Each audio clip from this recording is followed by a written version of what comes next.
បាទជំរាបសួរពុកម៉ែបងប្អូននេះថ្ងៃនេះបាន Super Nipia Super Nipia មួយកងធំមកដាក់ឲ្យកណ្ដូបនេះច្រើនមែនតើបងប្អូនហើយនេះអានេះអានៅក្រៅបាទធំSuper Nipia មួយកងធំមករទេះនេះដើមចេកស្គូអូខេថ្ងៃនេះគឺអត់ខ្វះចំណីទេបាទនេះមកកងទៀតកងកម្លាំងយើងអូនដាក់ច្រើនណាស់អូន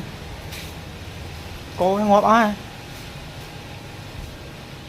បាទនេះរួចរាល់ហើយបាទ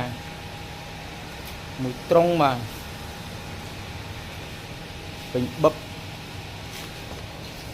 មួយថ្ងៃដឹងអែហ្មងនេះគឺជាការដាក់ស្មៅ